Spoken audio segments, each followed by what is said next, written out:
Hello everyone. In today's class, let us study about vector spaces or linear spaces. For normed linear spaces, we need the definition of vector spaces. I think you know the meaning.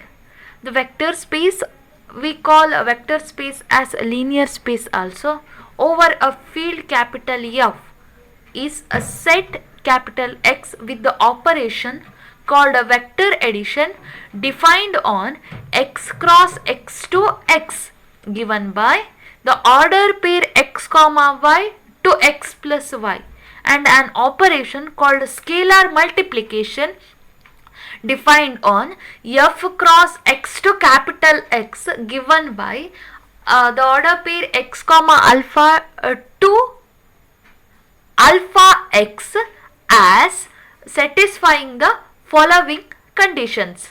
For all x, y, z belongs to capital X and alpha beta in capital F, the first condition is x plus y plus z equal to x plus y plus z. Okay. This is called as associative property with respect to addition. X plus y equal to y plus x. Right? There exists an element 0 belongs to x called 0 vector, or 0 plus x equal to, or x plus 0 equal to 0. Identity element here 0. Then for each x belongs to x, there exists an element minus x belongs to capital X called additive inverse of x, such that x plus minus x equal to 0. Alpha of x plus y equal to alpha x plus alpha y, alpha plus beta of x equal to alpha x plus beta y, alpha of beta x equal to alpha beta of x, and 1 into x equal to x. So ಇಷ್ಟು conditions ಅನ್ನ ನಾವಿಲ್ಲಿ name ಮಾಡ್ತಾ ಇದ್ದೀವಿ. The elements of capital X are called as vectors and the element of f are called as scalars. A vector space is called a real or complex linear space according as the scalars are the real or complex numbers. So this is about the vector space. ಈ ಎಲ್ಲ condition ಅನ್ನ satisfy ಮಾಡುವಂತಹ ಸ್ಪೇಸ್ಗೆ ನಾವೇನಂತ ಕರಿತೀವಿ? Vector space ಅಂತ ಕರಿತೀವಿ. Next definition: let x and y be two linear spaces over the same field F.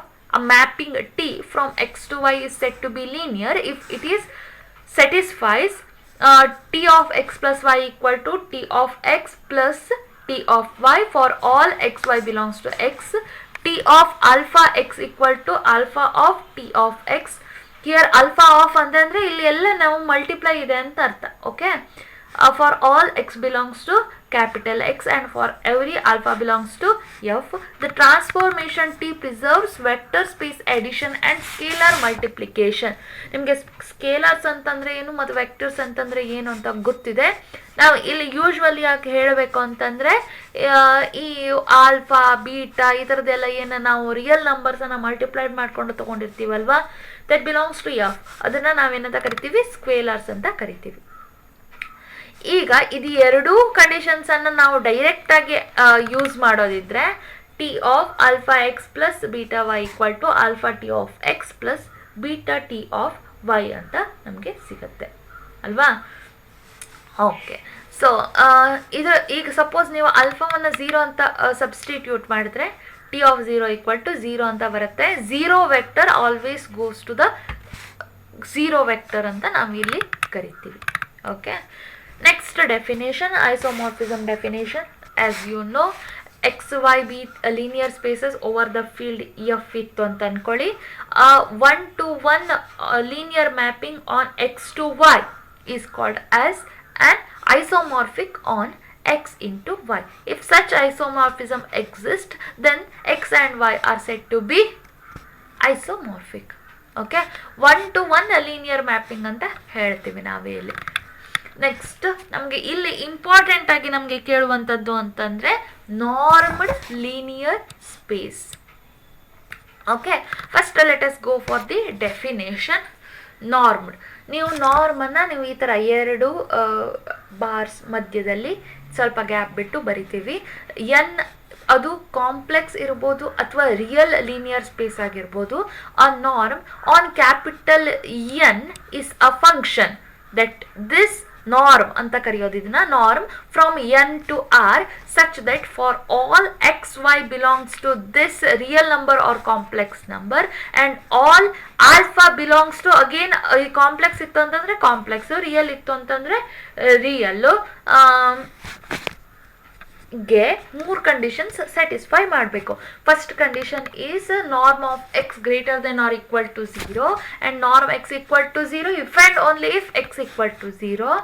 N2 is norm of x plus y is less than or equal to norm x plus norm y, and third condition norm of alpha x equal to mod alpha into norm x. Very important. A non-negative real number norm x is the abstract analog of the length in the Euclidean space ಅಂತ ನಾವು ಕರೆಯೋದು. ಅಂತಂದ್ರೆ ಇಲ್ಲಿ ನಾವು ಏನ್ ಮಾಡ್ತೀವಿ ಅಂತಂದ್ರೆ ಈ ನಾರ್ಮ್ ಅನ್ನುವಂಥದ್ದು ಯುಕ್ಲಿಡಿಯನ್ ಸ್ಪೇಸ್ ಅಲ್ಲಿ ನಾವು ಯಾಕೆ ಹಾಕಿ ತಗೊಳ್ತೀವಿ ಅಂತಂದ್ರೆ ನಿಮ್ಗೂ ಗೊತ್ತಿದೆ, ಅಲ್ಲಿ ನಾವು ಯುಕ್ಲಿಡಿಯನ್ ಸ್ಪೇಸ್ ಅಂದ ಕೂಡಲೇ ಯಾವುದೋ ಒಂದು ಪರ್ಟಿಕ್ಯುಲರ್ ಸ್ಪೇಸ್ ಅಲ್ಲಿ ಅದನ್ನ ಲೊಕೇಟ್ ಮಾಡಕ್ ಬರುತ್ತೆ ಅನ್ನೋ ಮೀನಿಂಗ್ ಬರುತ್ತೆ ಅಲ್ಲಿ. Okay, so real number system ಅನ್ನು ಕೂಡ ನಾವಿಲ್ಲಿ ಕನ್ಸಿಡರ್ ಮಾಡಿ ಈ ಥರ ಒಂದು ನಾರ್ಮ್ಡ್ ಲೀನಿಯರ್ ಸ್ಪೇಸನ್ನು ಡಿಫೈನ್ ಮಾಡ್ತಿದ್ದೀವಿ. ಫಸ್ಟ್ ಒಂದು ಥಿಯರಮ್ ಅನ್ನು ಸ್ಟಡಿ ಮಾಡೋಣ. A normed linear space N is a metric space with respect to the metric d defined by d of x y equal to norm of x minus y for every x y belongs to N ಅಂತ ಹೇಳ್ತೀವಿ. ಈಗ ಈ ಏನು metric space ಏನ್ ಇದೆಯೋ ಇದನ್ನ ಯಾವ ತರ ನಾವು ನಾರ್ಮಲಿ ಡಿಫೈನ್ ಮಾಡಿದಾಗ ಈ ನಾರ್ಮ್ಡ್ ಲೀನಿಯರ್ ಸ್ಪೇಸ್, ಇದು normal linear space norm x minus y ಇದು ಮೆಟ್ರಿಕ್ ಸ್ಪೇಸ್ ಆಗಿರುತ್ತೆ ಅನ್ನೋದನ್ನ ನಾವು ಪ್ರೂವ್ ಮಾಡಬೇಕು. ನಮಗೆ ಮೆಟ್ರಿಕ್ ಸ್ಪೇಸಸ್ಸಿನ ಡೆಫಿನೇಷನ್ ಗೊತ್ತಿದೆ. ಮೆಟ್ರಿಕ್ ಸ್ಪೇಸ್ ಆಗಬೇಕು ಅಂತಂದ್ರೆ ನಾವು ಆ 3 condition M1 M2 M3 condition satisfy ಆಗಬೇಕು ಅಂತ ಹೇಳ್ತೀವಿ. ಲಾಸ್ಟ್ ಕ್ಲಾಸಲ್ಲಿ ನಾವು ಮೆಟ್ರಿಕ್ ಸ್ಪೇಸಿನ ಡೆಫಿನೇಷನ್ ಅನ್ನ ಸ್ಟಡಿ ಕೂಡ ಮಾಡಿದೀವಿ ಅಲ್ವಾ. ಸೊ ಈಗ 1 by 1 ಈ ಫಂಕ್ಷನ್ನಿಗೆ ಮೆಟ್ರಿಕ್ ಸ್ಪೇಸಿನ ಎಲ್ಲ ಕಂಡೀಷನ್ ಸ್ಯಾಟಿಸ್ಫೈ ಆಗತ್ತೋ ಇಲ್ವೋ ಅಂತ ಚೆಕ್ ಮಾಡೋಣ. Okay, now we show that D satisfies the 3 conditions of metric space. First condition ಎಲ್ಲಿ ಕೊಟ್ಟಿದ್ದಾರೆ, x minus y ಇದೆ ಅಲ್ವಾ, ಫಂಕ್ಷನ್ ವಿತ್ ನಾರ್ಮ್ ಇದೆ. So x minus y belongs to n for every xy belongs to n. ಇದು condition meaning ಏನ್ ಬರುತ್ತೆ, x ಮತ್ತೆ y ಎರಡು ರಿಯಲ್ ನಂಬರ್ ಆಗಿತ್ತು ಅಂತಂದ್ರೆ x minus y ಕೂಡ ರಿಯಲ್ ನಂಬರ್ ಆಗಿರತ್ತೆ. ಅಗೇನ್ ಎಕ್ಸ್ ಮತ್ತೆ ವೈ ಎರಡು ಕಾಂಪ್ಲೆಕ್ಸ್ ನಂಬರ್ ಆಗಿತ್ತು ಅಂತಂದ್ರೆ ಎಕ್ಸ್ ಮೈನಸ್ ವೈ ಕೂಡ ಏನಾಗಿರುತ್ತೆ, ಅದು ಕಾಂಪ್ಲೆಕ್ಸ್ ಫಂಕ್ಷನ್ ಹಾಕೊಂಡಿರುತ್ತೆ. ಇಲ್ಲಿ ಲೀನಿಯರ್ ಸ್ಪೇಸ್ ಎನ್ ಅಂತ ಹೇಳಿದೀವಿ. Either it may be real or it may be complex, whatever it may be. Okay, so ಈಗ ನಾವು ಈಗ ಎಕ್ಸ್ ಮೈನಸ್ ವೈ ಕೂಡ ಏನಾಗಿರುತ್ತೆ, ನಮಗೆ ಎಕ್ಸ್ ಮತ್ತೆ ವೈ ಎರಡು real or complex belongs to N ಆಗಿತ್ತು ಅಂದ್ರೆ ಎಕ್ಸ್ ಮೈನಸ್ ವೈ ಕೂಡ ಬಿಲಾಂಗ್ಸ್ ಟು ಎನ್ ಆಗಿರುತ್ತೆ. Again norm of x minus y ಯಾವಾಗಲೂ greater than or equal to 0 ಇರುತ್ತೆ. ಹೇಗೆ ಇದು, by the definition of norm. ನಾರ್ಮಿನ ಫಸ್ಟ್ ಕಂಡೀಷನ್ ಪ್ರಕಾರ ಅದು ಯಾವಾಗಲೂ greater than or equal to 0ನೇ ಇರುತ್ತೆ. ಅದು 0 ಇರಬಹುದು ಯಾವಾಗ ಅಂತಂದ್ರೆ ಎಕ್ಸ್ ಮೈನಸ್ ವೈ, ಇಲ್ಲಿ ಈ ಕೇಸಲ್ಲಿ x minus y equal to 0 ಆದಾಗ ಮಾತ್ರ ಅಷ್ಟೇ. Okay, hence d of x y will be ಅಂದ್ರೆ norm of x minus y ಅಂತಂದ್ರೆ ಅದು value of d of x y greater than or equal to 0 ಬಂತು. This is the first condition of metrics. ಹೌದಾ, metric ಸ್ಪೇಸಿನ first condition. Again d of x y equal to 0 if and only if norm x minus y equal to 0 which implies and implied by x equal to y. ಇದು that you can write easily ಈ condition. Next second condition ಅನ್ನ check ಮಾಡ್ಕೊಳ್ಳೋಣ. ಅಲ್ಲಿ ಏನ್ ಬರುತ್ತೆ ನಮಗೆ, symmetric condition ಅಲ್ವಾ. So d of x y equal to d of y x ಬರಬೇಕು. ನಾವು ಪ್ರೂವ್ ಮಾಡಿ ನೋಡೋಣ. ನಮಗೆ ಡೆಫಿನೇಷನ್ ಪ್ರಕಾರ ಅಂದ್ರೆ ಫಂಕ್ಷನ್ ಅನ್ನು ಡಿಫೈನ್ ಮಾಡಿರೋ ಪ್ರಕಾರ d of x y equal to norm of x minus y. ಹೌದಾ, so norm x minus y can be written as norm of -1 ಅನ್ನು ಹೊರಗಡೆ ಇಟ್ಕೊಂಡ್ರೆ y ಮೈನಸ್ ಎಕ್ಸ್ ಆಯಿತು. Again, by the definition, norm of alpha x equal to mod alpha into norm x. That is the n3 condition ಅಲ್ವಾ. ಈ condition ಪ್ರಕಾರ ಅವಾಗಿಲ್ಲಿ -1 ಅನ್ನುವಂಥದ್ದು ಇಲ್ಲಿ ಸ್ಕೇಲರ್. ಸೊ ಮಾಡ್ ಆಫ್ -1 ಆಯ್ತದು into norm of y minus x. ಹೆನ್ಸ್ d of xy equal to mod of -1 into norm of y minus x. mod of -1 ಅಂತಂದ್ರೆ 1 ಅದು. ಸೊ ಅವಾಗ ಉಳಿಯೋದು ನಮ್ಗೆ ಇಲ್ಲಿ norm of y minus x ಮಾತ್ರ. So norm of y minus x ಅಂತಂದ್ರೆ ಅದು d of y, x. ಎರಡು ಕಂಡೀಷನ್ ಪ್ರೂವ್ ಆಯಿತು. ನೆಕ್ಸ್ಟ್ ಟ್ರಯಾಂಗ್ಯುಲರ್ ಇನ್ಇಕ್ವಾಲಿಟಿ ಕಂಡೀಷನ್ ಬೇಕು ನಮಗೆ. ಸೊ ಟ್ರಯಾಂಗ್ಯುಲರ್ ಇನ್ಇಕ್ವಾಲಿಟಿ ಕಂಡೀಷನ್ ಅನ್ನು ನಾವು ಸ್ಯಾಟಿಸ್ಫೈ ಮಾಡುವಾಗ ನಾವೇನು ಮಾಡ್ತೀವಿ, ಈಗ first d of x y ತಗೊಳ್ಳೋಣ. ಬಟ್ ನಮಗೆ ಇಲ್ಲಿ ಟ್ರಯಾಂಗ್ಯುಲರ್ ಇನ್ಇಕ್ವಾಲಿಟಿಯನ್ನು ಸ್ಯಾಟಿಸ್ಫೈ ಮಾಡುವಾಗ 3 ಎಲಿಮೆಂಟ್ಸ್ ಬೇಕು. ಎಂದು 3 ಎಲಿಮೆಂಟ್ಸ್ ಅನ್ನು ತಗೊಂಡಿದ್ದೀವಿ, ಎಕ್ಸ್ ವೈ ಝಡ್ ಅಂತ ತಗೊಳ್ಳೋಣ. So that will be norm of x minus y. ಈಗ ಝಡ್ ಅನ್ನ ಆಡಿಂಗ್ ಮತ್ತೆ ಸಬ್ಟ್ರಾಕ್ಟ್ ಮಾಡಿದಾಗ will be less than or equal to norm of x minus z plus norm of z minus y ಆಯಿತು. Norm of x minus z ನೋಡಿ, ನಿಮಗೆ ಇದು ಗೊತ್ತಿದೆ. Norm of x plus y can be written as norm of x plus y will be less than or equal to norm X plus norm I.